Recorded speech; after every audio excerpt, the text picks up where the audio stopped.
a student at Lehigh University 1 year before the war started. So a lot of us, as soon as it started, left college and went into different types of assignments. I like airplanes, so I joined the Air Force. Went into pilot training. I didn't quite make it in pilot training. I had about 8 or 9 hours. The second choice was bombardier school. We flew a bombardier school, 2-man crew, and it took us about 4 months to go through bombardier school. They gave us a complete course of what we could expect in combat. From then, went to combat. They gave us a crew, got a 10-man crew. We trained for about 3 months as a crew, and then they sent us overseas. We were assigned to the 8th Air Force, which was the largest at the time, that was in England. The particular mission that you're talking about here was the first one we went on, and it was a nightmare. Biarritz, France, next to the Spanish border. The target was an advanced pursuit field. The bomb bay in an airplane in a B-24 is very narrow. And this catwalk that you see here is only about 9 inches wide. No arming wires on the side, no rail, 9 inches that you have to keep your feet on, and at the top where your shoulders would be, it's about 18 inches.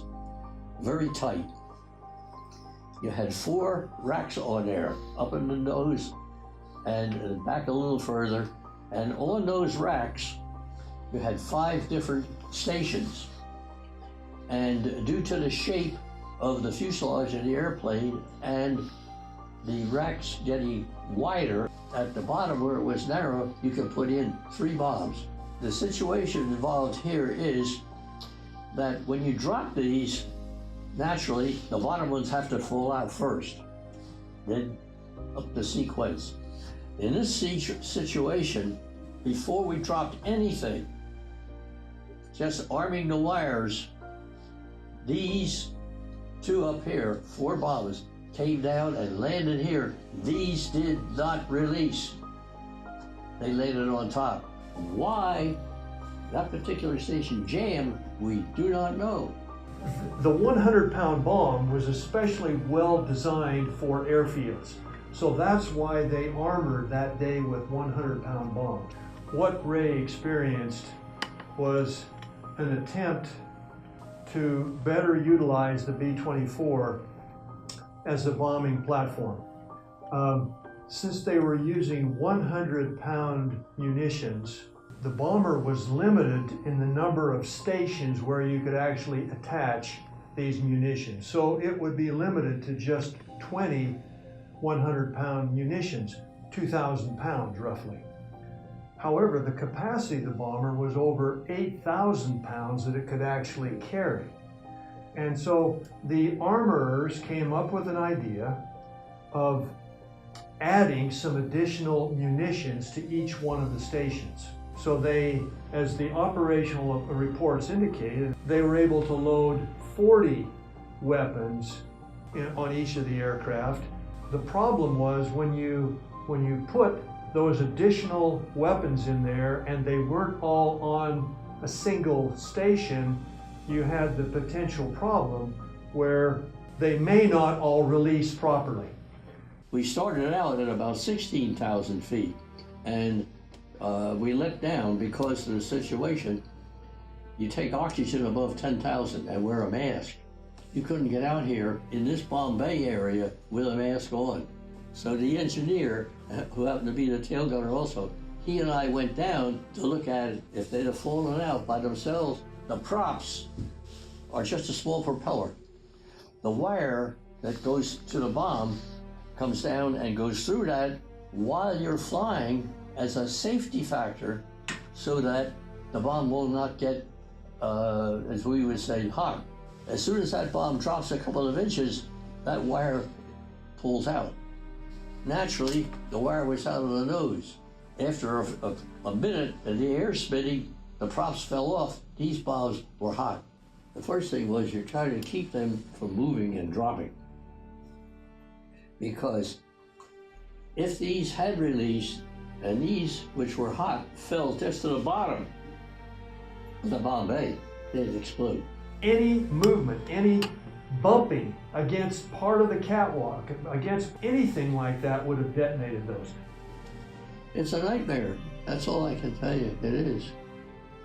And it happened on the first mission, and you still had 29 more to go.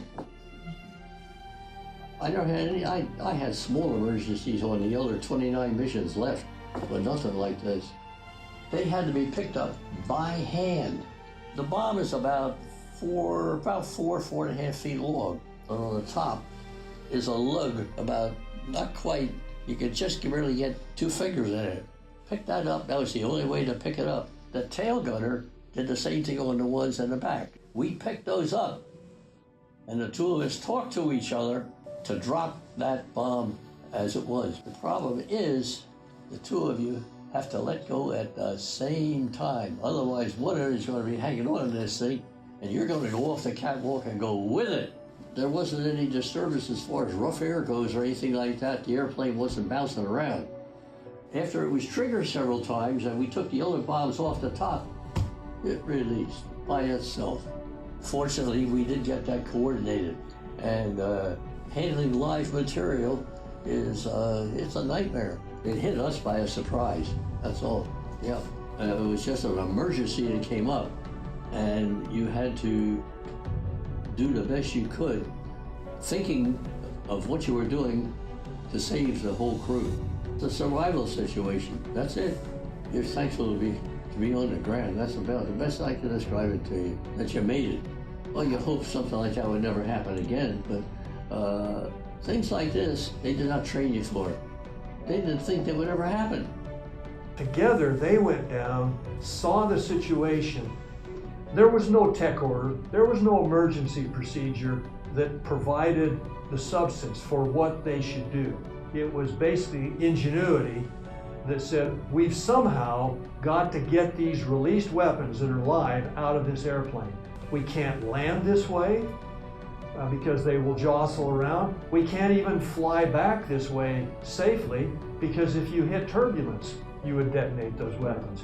So somehow, Ray and Sergeant Waddle had to get these weapons out of the airplane. They're the real heroes of this story. This was miraculous. They didn't lose the airplane just in some kind of turbulence or bumping it, but to do this manually is just an amazing feat of courage and ingenuity.